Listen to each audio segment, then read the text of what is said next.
Greetings, this is Skylar Saunders seeing what's current. Now we're gonna pump the brakes from last yesterday's show, which has garnered me quite a many views. I've amassed some of the most views I ever recorded from a show. But I want to do some housekeeping because I always want to do this. If I'm wrong, I'm wrong, I want all of you, anyone, to tell me in the comment section when I'm wrong, when I have erred. I did say yesterday about the Casanova case. He's getting 15 years. I said that he was in Essex County, New York. He's in Essex County, New Jersey, Newark, the prison, the jail. I want to make sure I have some housekeeping on that. I want to make sure I clear that up, make sure that's clean and clear and understood. Because I don't want to come out here like I'm some know-it-all or that, I'm some reckless blogger when this is technically a vlog anyway. And, I don't want to come off as, that I'm shooting from the hip and I didn't do any research. I did the research that I thought I could do.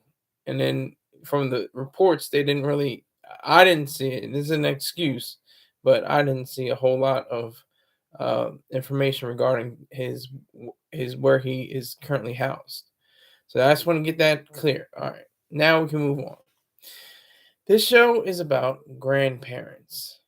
Do you have your grandparents?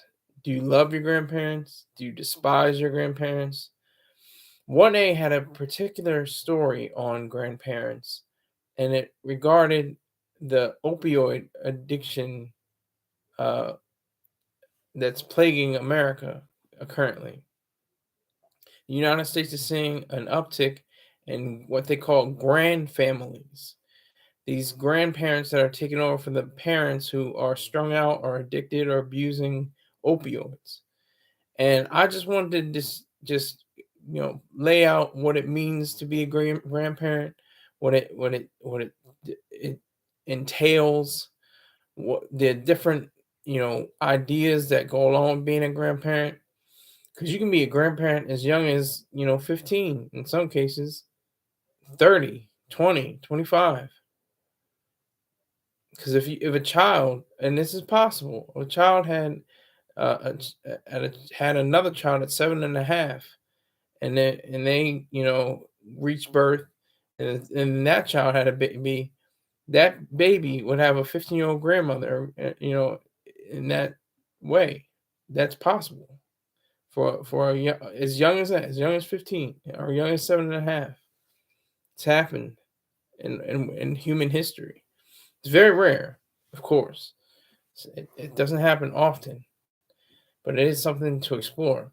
Something, with grandparents. I had wonderful grandparents, at least grandfathers. My grandfathers were great. My grandmothers, they were mixed. They were a mixed bag. My paternal grandmother was very vicious, very unruly, but she could have a light side. She could be very, funny. She's just silly sometimes, but at the same time, she, wasn't as kind to everyone around her. She wasn't always, the most model citizen that she could be. And my maternal grandmother, she was, very,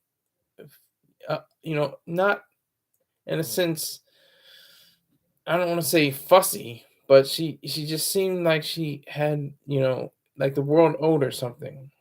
If you can catch my drift, if you can understand what I'm saying.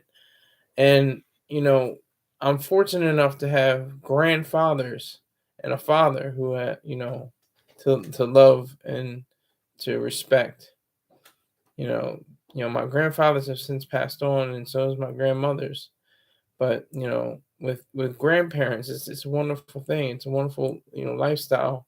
I would imagine. I'm not a grandfather, but I think if you really challenge yourself and made sure that you took on the role of a grandparent and these grand families, it's a sad situation because they're dealing with grandparents that have the age gap. They're dealing with Zoomers and alphas, and they're just coming into the world, and they're on their phones all the time, and the grandparents are bewildered by this. Some of the some I don't want to say all grandparents are non-tech savvy. There are very astute grandparents that know what's going on in the world, know what's going on in the tech savvy in the social media world. And I think it's a special thing to have a grandparent to step in when the parents aren't able to take care of their children.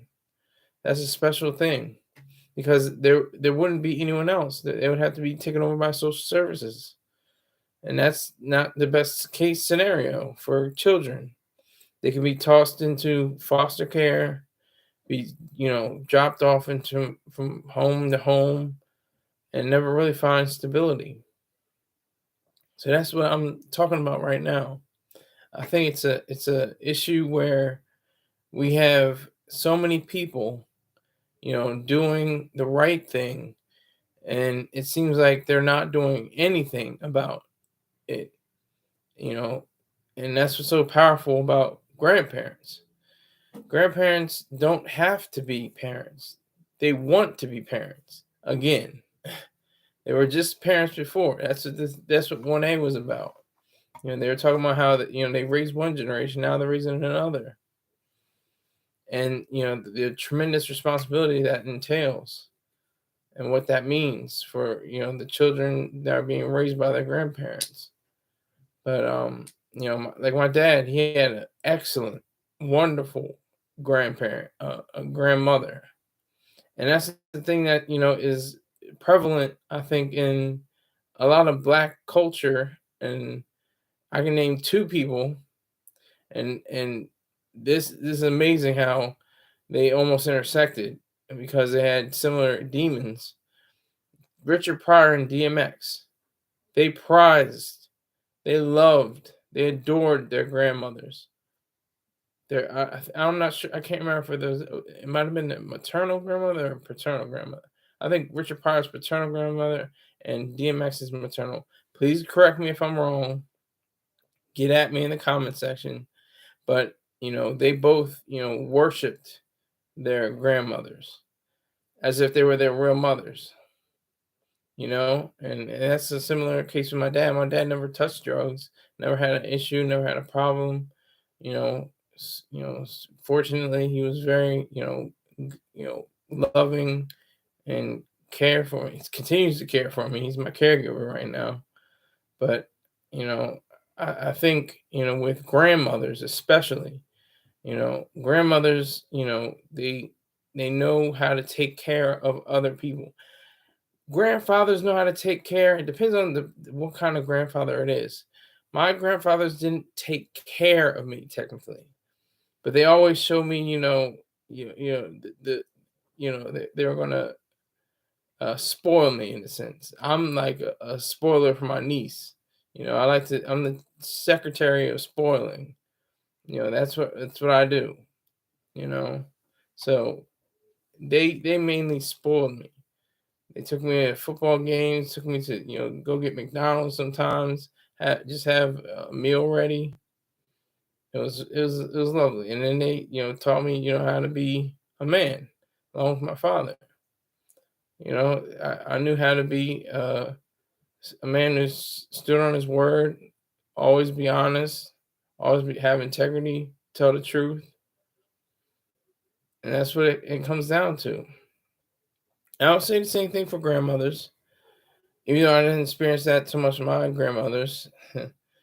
They weren't as nurturing or mothering or had motherly qualities as much, but these grandparents that are stepping up for their sons and daughters and their spouses that are strung out on opioids. That's amazing. I mean, it it shows us how there's always going to be a problem when it comes to these families. There's a statistic: the U.S. is battling a years-long devastating opioid epidemic. Last year saw 79,770 reported opioid-involved drug overdose deaths. This is a 1.5% decrease from the previous year, according to data from the CDC. So when you have figures like that, it's very serious. It's nothing to be played, it's not a game. It's nothing to play with.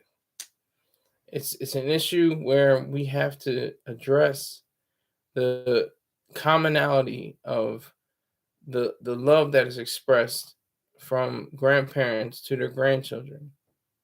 And that's what I think the 1A story was all about. They're just, showing how, the opioid epidemic has caused these grand families to grow and grow and grow. Now, is that the best thing? You have to question, should these children really, wait till their parents, I guess, quote unquote, dry out, or, I'm trying to find a better, euphemism or metaphor for, getting clean, I guess, getting clean, sobering up. I guess in the meantime, during, the time it takes to sober up and get clean, the grandparents step in, and I guess they, become attached to their grandchildren, and they continue to be, their caregivers, just like they were for their parents. These kids that, they're growing up in a totally different time frame, totally different world, where people are supposed to take on, the responsibility of their children and then their children's children. That is, a mammoth task. That is something that is extraordinary. That's something that has to be, continued to be examined and continue to be taken seriously. Because without, the guidance and the rule making and the understanding that goes along with childhood, they will be stranded out here in these streets. But seriously, I mean, you wouldn't have any way of knowing what is right, what is wrong, what you think is going to benefit you, what you think is going to be a good thing or a bad thing for you. That's where we are right now. That's the key to this discussion. The fact that these grand families are issuing out enough love and care and responsibility for these children, instruction. It takes a lot to raise a kid. It's really difficult. I mean, from start to finish. I mean, even if you pick them up, when they're 7 or 8 or 11 or 12 or 15, there's different stages for the ages. I just coined it. Don't take that from me. But seriously, there's different stages. You have your terrible twos, you have your terrible teens. Like the terrible twos, just they're a baby. They're not sure what they're doing, but they're trying to figure out what this world is and understand what's going on. Teen knows what's going on. Thinks they know everything in the world. Thinks they know all about everything. And that's just a classic case because not every individual is like that. Not every teen is, thinks is a know-it-all or thinks they know it all. That's not a fact on every individual case. I don't want a blanket statement that. But that's where we are in America. Grand families, grandmas, grandpas, granddads, meemaws, mumums, pop-pops, pops, nans, nannies, grannies, grands. They're stepping in. They're stepping in for their, and sometimes sometimes they know that their child had gone astray. Their child had taken upon themselves to say that their going to throw away their life. And that's the sad part about the opioid epidemic or any epidemic, crack epidemic. You know, it's it's really fentanyl. You know, it's an opioid. You know, it's because of the lack of the key cardinal values of Ayn Rand's philosophy: reason, purpose, self-esteem, and the corollaries: rationality, productiveness, pride. They have forfeited all of that. They forfeited everything I just said. Because if they had reason, they would say, you know, these opioids are pretty dangerous. I should be very wary and very careful of using them or abusing them. Purpose. I'm a productive individual. I have the capacity to make things, create things, and build things. And if I take these opioids, that may affect my ability to do that. Self-esteem. I know I'm a worthy human being. I'm worthy of my life. I'm not going to use these opioids to destroy it. And look at that. What happens when they don't have self-esteem? They lose their pride. I mean, that starts from rationality and the productiveness and the pride. That's where it all begins. That's where it starts. I mean, well, that's where it ends up. Actually, when you lose your self-esteem and your pride, that's that's where you reach for the bottle of pills or some other means of using opioids, and you just destroy your life. You get everything. Everything goes away. It's sad. It's really sad. It's something that should be analyzed and should be debated about and just said. But I think I summed it up. Reason, purpose, self-esteem, corollaries, rationality, productiveness, pride. That's all you need. It's all you need. And then the virtues, of course, rationality. And I said this is part of, it goes towards, the corollaries. Rationality, independence, integrity, honesty, justice, productiveness, and pride. 7 virtues that are critical to human life, no matter how you slice it, even if you don't even realize it, even if you've never even heard of Ayn Rand or objectivism or anything like that. You have absorbed through the culture an amalgam of philosophies and statements from people and meshed them together. And you have a semblance of what the world is, but you don't have a complete picture. But these grandparents, they probably don't have a complete picture either. They may not be objectivists, but they have, they express values. They value their grandchild. They value their grandchildren. They put them, at the highest on their value hierarchy. They care for them. They literally care for them. They care about them. They want them to succeed. Excuse me. They want them to grow and to be nourished and fed and brought into this world right.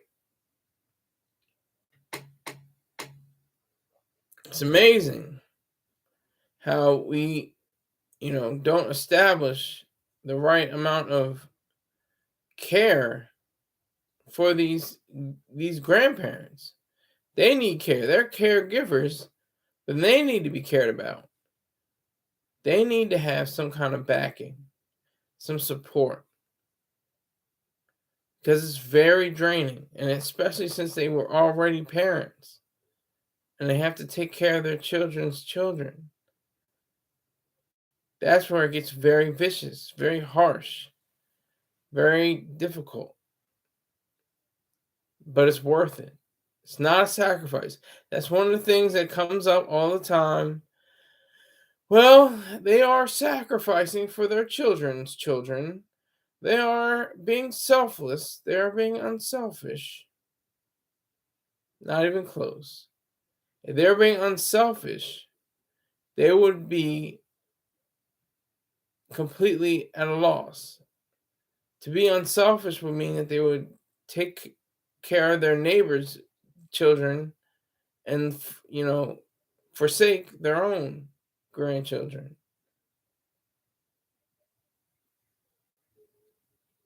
That's the key. We have to focus on the fact that we're in such an altruistic, you know, selfless, unselfish, sacrificial climate. It makes it very difficult, very arduous to see how many people really don't pay attention to who we are worried about.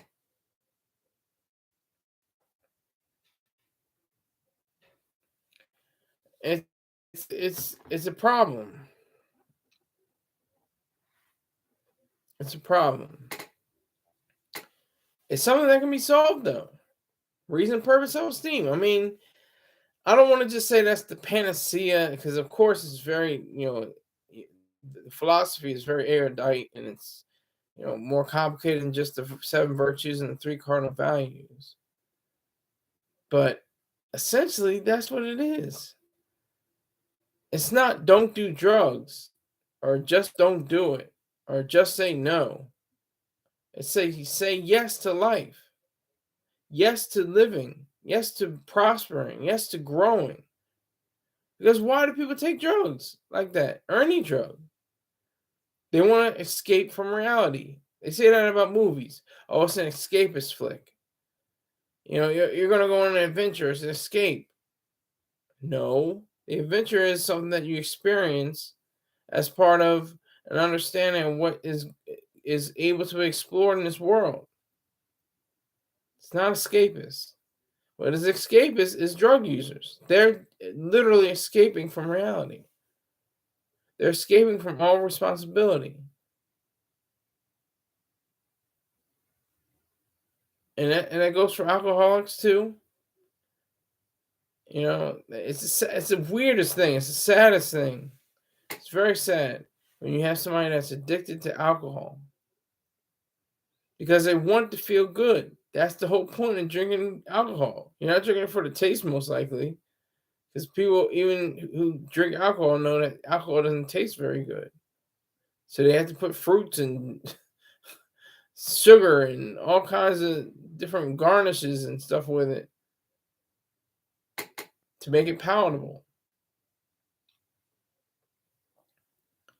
That's why it's so difficult. That's why it's such a challenge to be able to even discuss this because it's like, how can there be 79,000, almost 80,000 deaths? Almost 80,000 deaths based on the fact that people didn't want to live in reality. They didn't want to take up the mantle. They didn't want to take up the responsibility of being a human being. They wanted to live their lives as a helpless animal, yelping out to be free from their bondage of pain and anguish. That's what we're dealing with right now. That's the reason why people use drugs that I can understand. Maybe there's a psychiatrist that say, no, you don't know what you're talking about, Scholar Saunders. You have no clue.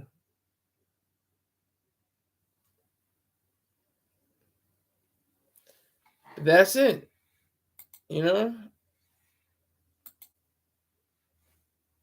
That's the part of life that we're dealing with right now. That's what we're contending with. These grandfamilies. It's a beautiful, sad, twisted, sick thing. Because they shouldn't have to be raising their grandchildren. That's what children are for. They raise their own children, and of course they go over for grandma's house and grandpa's house for a week or a weekend, or if there's granddaddy daycare, they see him 5 days a week during the work week. But when it comes down to it, it all has to match up with what we're doing right now. What we're doing with all the people that struggle with this opioid addiction, that who struggle with who they want to be in life. Nobody, and this has to be facts. When you're asked the question, what do you want to be when you grow up? A drug addict? Really? You ever heard that? I hear police officer, I hear fireman, I hear nurse, mainly the people you call 911 for. you know, I hear that all the time. I want to be a teacher. Sometimes they say that. But rarely ever do you hear. I don't think ever.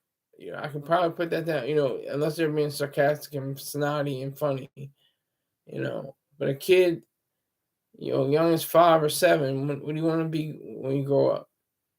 Saying, I want to be a drug addict. I want to be addicted to opioids. I want to be strung out and die early in my 20s, 30s, or 40s, and leave my kids up to be raised by my parents.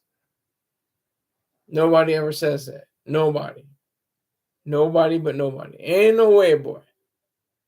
Nobody but nobody does that. That's what we have to look at. That's what we have to zone in on and key, laser in on. The fact that people are still using these drugs as if it's okay. As if their life is being extended by them, abusing them. Because opioids, of course, do have a function of relieving pain and other items, but the abuse of opioids is the problem. The abuse and the misuse of these drugs is the issue. There's no telling the reason why they are, so prevalent and so available. It's obvious. It's because of the government-run system in healthcare. The government runs most of healthcare.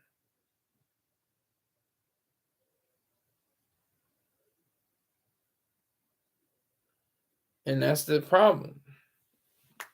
Get government, ego on healthcare. Edge government out of healthcare.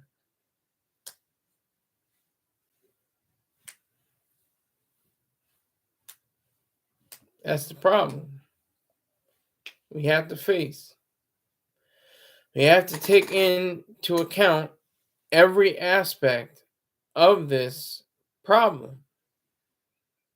And grandfamilies are just, the tip of the spear, really. It's a long, handle. I guess you can call it. I don't know what the particular specific name is, but it's a long way. But the grandfamilies are the key. These children have to know. They'll grow up. They're like 5 to 8 years old. They kind of have a semblance of why mommy and daddy are no longer around. Either they're in a rehab center or maybe possibly, sadly, dead from an overdose.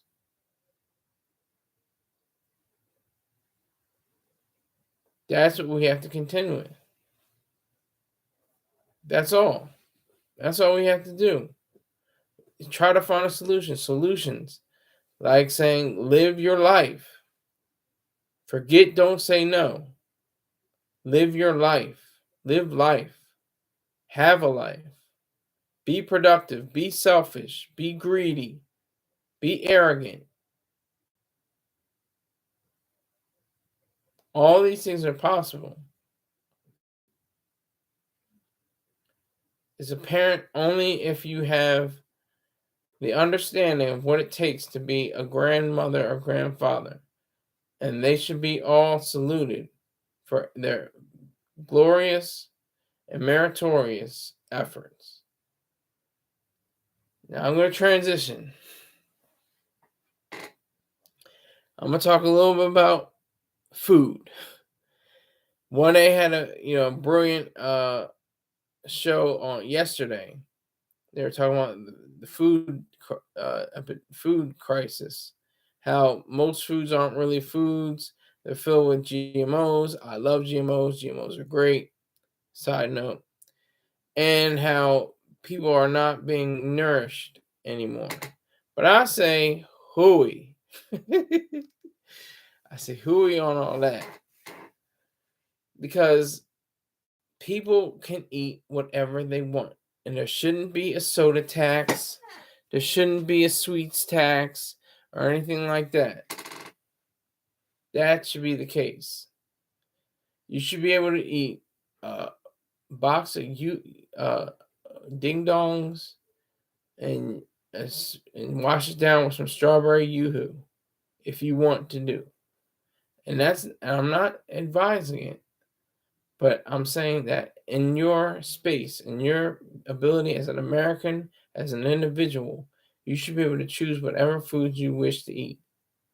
And I know there's going to be a backlash on that. There's so many foods with additives and preservatives and words we cannot even pronounce. There's multiple syllables in the words.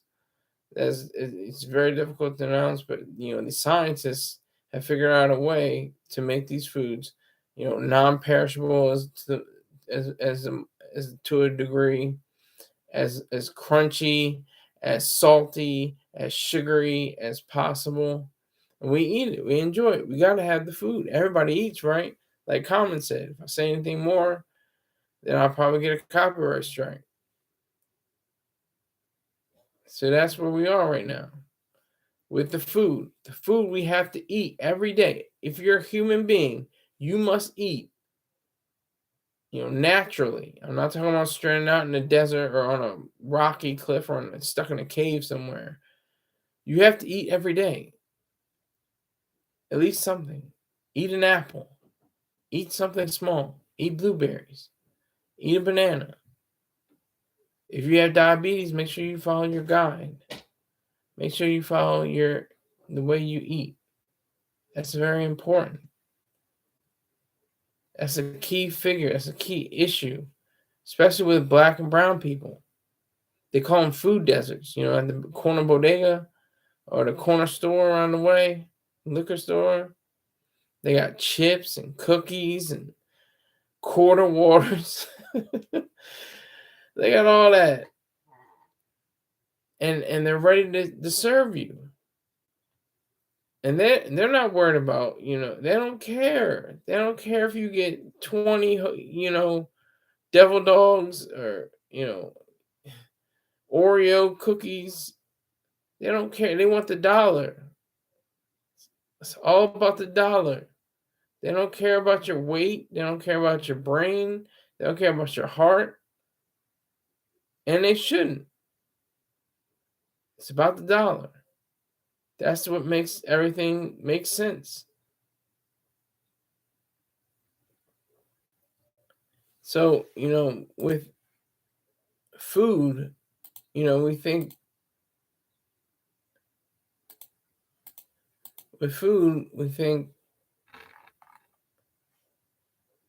that there's an issue.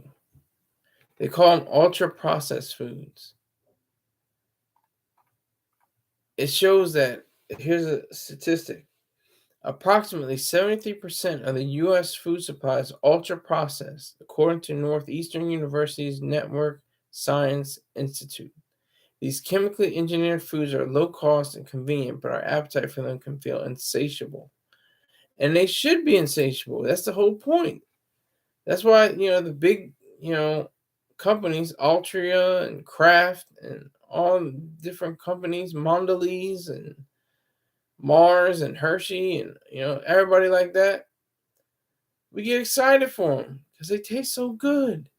They taste wonderful, sweet and salty and crunchy, and I just want to have some more. And it's all, to they say in all in moderation.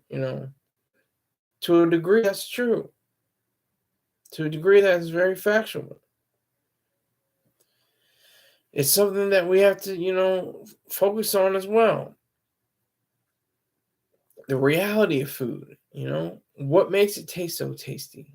What makes it, what is in this spam? why why won't it go bad?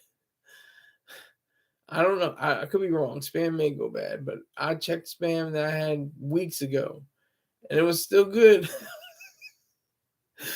It was all right. I love spam. People are like, ugh, spam. But turkey spam, spicy, hot, great.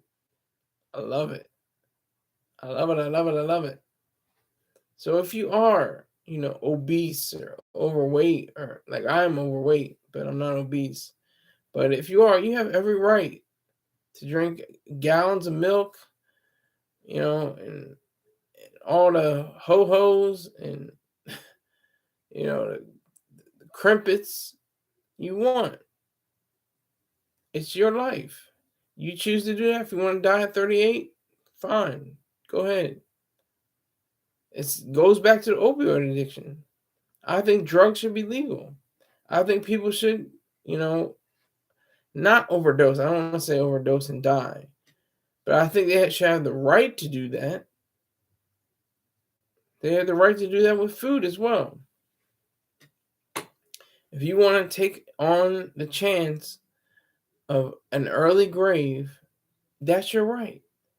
That's your prerogative. You have every right to do that. There's no soft shoe in here. There's no beating around the bush. It's a direct and straight idea. Your rights, your individual rights. Because that was I think the underlying idea of what 1A is trying to point out. They're saying like cancer, heart attacks, and even death are caused by ultra processed food. And it has become our food culture. That's the issue. That's what's wrong with people viewing the ultra processed foods as wrong or evil. It's just like, an assault weapon. Can't blame the tool. Can't blame the gun, the rifle, the pistol.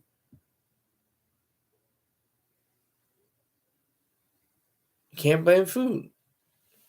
Can't blame the companies that make the food. Like you can't blame the manufacturer. You shouldn't blame the manufacturers of the weapon. Shouldn't blame foods. Shouldn't blame food companies.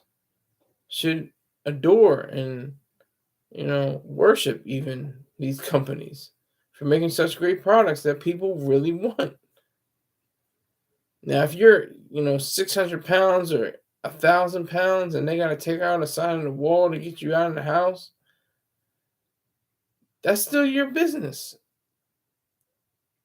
And it's self-interest when it comes to people saying, oh, well, then people have to worry about it. Well, then they have to worry about it. What are you saying? You're the one that says, selfishness is an evil thing and selflessness is a virtue. They should be, waiting to take out a wall to help this person out of the house. That should actually happen. And it's a shame that no one really is championing, GMOs especially, as much. There's people like Dr. Amanda Maxim. I want to credit her. She's done excellent work with, GMOs. But other than that, there's very few people that are, champions of GMOs. People think it's so scary, genetically modified organisms, when we've been genetically modifying organisms for, millennia. How, the Indian, Native Americans, tribal Americans, whatever you want to call themselves, and they modified corn to make it grow, make it, taste better, make it better. They genetically modified corn. They didn't call it that, of course. They didn't know what they were doing, saying, "Oh, we're definitely genetically modifying corn." No, they just did it, and it just came about. So what is that? Why is there such a fear? Why is there such a scare when it comes to people saying GMOs? Oh, GMOs, genetically modified organisms. We can't have those. And it just goes with anything. It goes with any other issue. It goes with all the things that we eat, everything that we put in our bodies. We should have the right to do that. Now, it is important to diet and exercise and all of that. But if you don't want to diet and exercise, if you want to be that 600 or 1,000 pound person, that's your right. That's your business. That's who you want to be. Be it. Don't back away from it. Now, I can never see myself as that.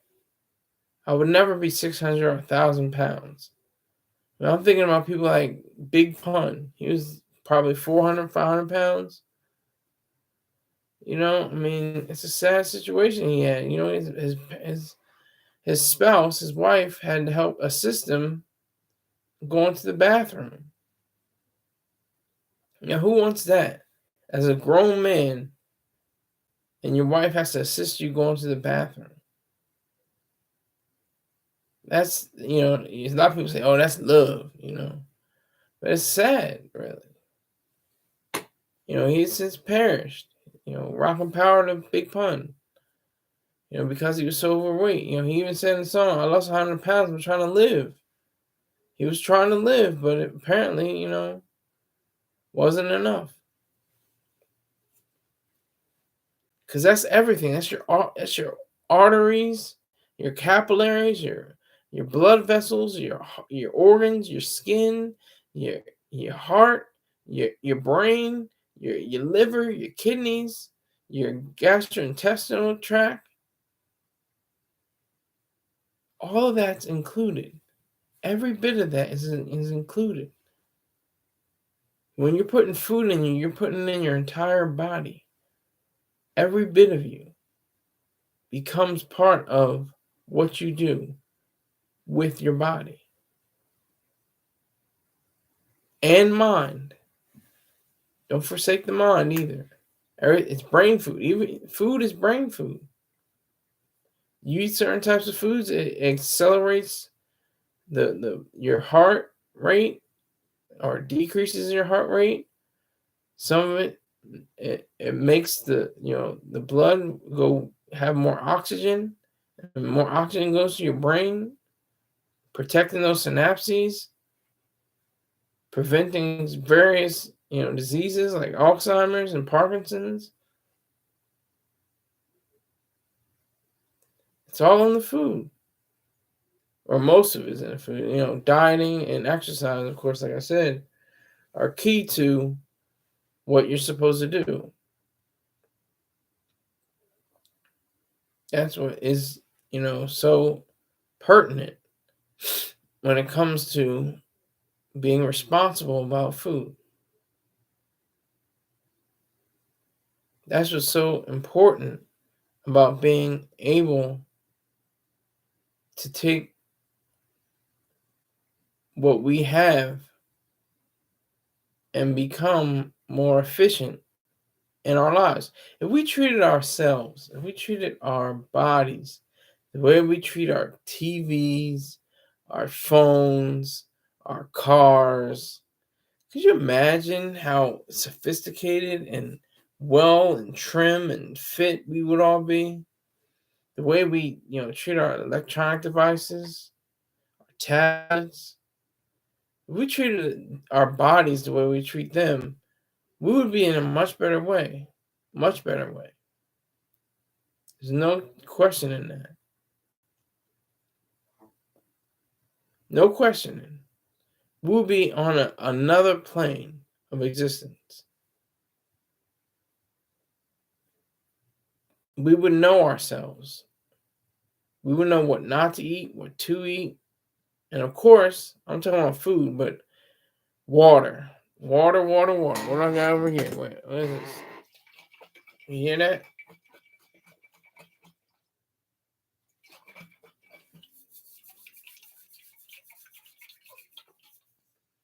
Water. Simple as that. Simple. One of the simplest substances on earth.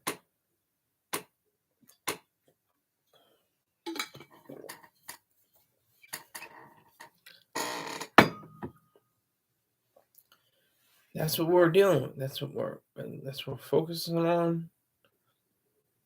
That's what we're about. We're about making ourselves healthful, as George Carlin once said. Because healthy is different. Healthy. You can say, uh, what he said? He said you can say a turtle's healthy. Look at those arms on him or something like that. But healthful is means that you're making actions to protect your life from calamity. You don't want to have a heart attack, even though he had a heart attack. You don't want to have a coronary, even though Harlan Ellison, one of my leading influences, uh, had a coronary. So when it comes to being, challenged by the foods we eat, it's very important to realize just what we have to do to ensure that we have the best of the best kinds of care, the best kinds of exercise and dieting that we can do. Because there's an author, his name is Chris Van Toleken. He has a book titled Ultra Processed People: The Science Behind Food That Isn't Food. He's an infectious disease doctor and academic who studies food systems at University College London hospitals. So that's his new book. That's what he's touting. The science behind food that isn't food, but it's still food. If it's digestible, it's food. Doesn't make it proper in certain circumstances and according to a standard that it's, food, but it's still food. Doritos are still food. If I have about 3 or 4 bags of Doritos, I might keel over and die. That's just a fact. If I have too many cheeseburgers back to back to back, I'm going I'm going to go in the corners van because my body's not going to be able to process all that.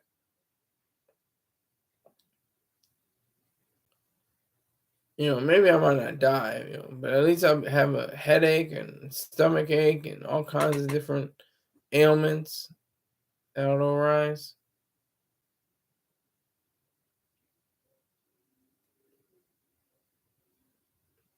That's what we have to contend with now.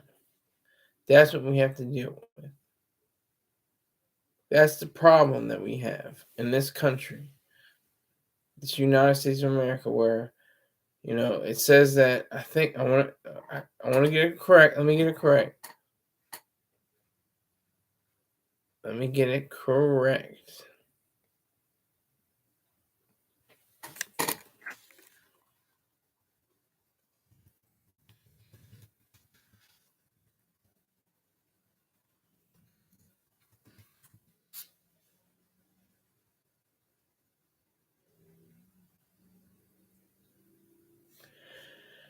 How many Americans will be overweight by 2030? Nearly half of U.S. adults will be obese, including nearly 1 in 4 who will have severe obesity.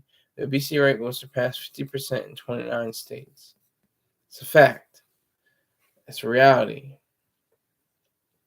It's something that has to be addressed. I love my salty snacks. I love my sweet snacks.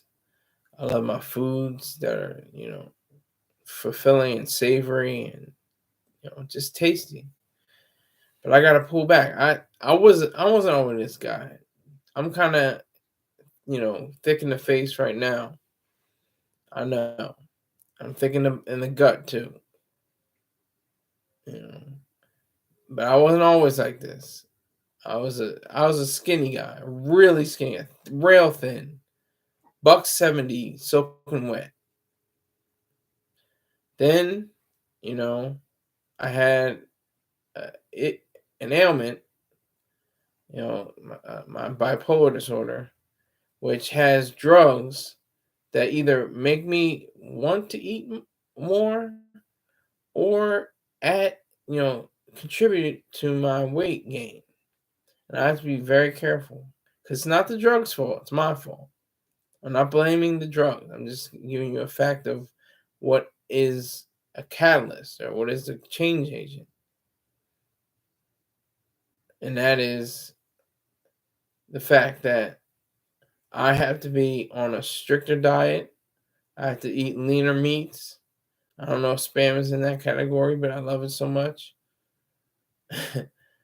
But I have to be very careful. I have to be very cautious what I put into my body. I can't have a liver transplant and drop my pounds all the way down by almost hundreds of pounds, tens of pounds, like Mr. Troy Star Terrain. You know, I'm aware of that. He was pretty hefty. He even said, I'm not going to disrespect him, but this is what he said. He said I was a fat slob. He admitted himself. He was a fat slob. I say he was just a little hefty, just to be respectful. But of everything that I have to do, I have to continue to eat a great balanced meal. At least once a day. I have to be on the exercise bike. I have to continue to be on the the scale. I have a digital scale, not for what you think. I'm not weighing up fish scale or anything like that when I'm weighing myself. Yeah, so it's just very comforting, to know that I'm, able to take care of myself, allow my dad to be my caregiver. It's a special thing that I have, planned out, ready made. Something that, I don't take for granted. I don't take it for something light. I actually, continue to be on the level of being, as understanding of my position and where I am. And I'm sure where you probably are. Because you get those late night cravings. Man, I gotta get out of this house and go to Taco Bell. I gotta get those nacho fries. I gotta get that chalupa or that gordita. It's calling my name. I gotta go. I gotta get up. Gotta get out. That's what it comes down to. Us noticing the fact that we're so engrossed and engaged in these devices, for good or ill, mostly for good.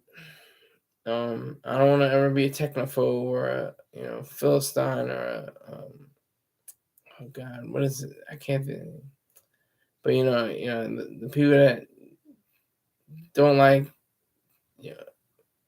Luddites, yeah, Luddites. I'm not a Luddite. I'm all for advancements in technology and advancing human knowledge and flourishing and being more progressive in life. Not politically, I'm speaking, but I'm saying progressing in your own life and what you have to offer. Thriving, You want to thrive. You can't thrive if you got an obesity issue. You can't have the same understanding what it is to be smaller. You have a totally different mindset. You have a totally different feeling with your body and what is happening to it. That's the power that is so important to realize. That, there's people that take into account the amount of work that is actually done to propel human life. And that's what these companies are doing. They're propelling human flourishing, human thriving, human enjoyment, human pleasure.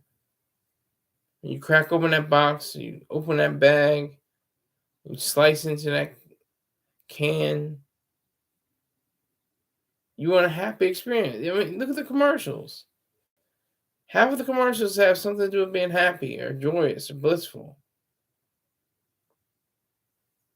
when it comes to food. Eat happy. I don't even know who said that. I'm gonna look that up real quick. I don't just talk amongst yourselves. Eat happy.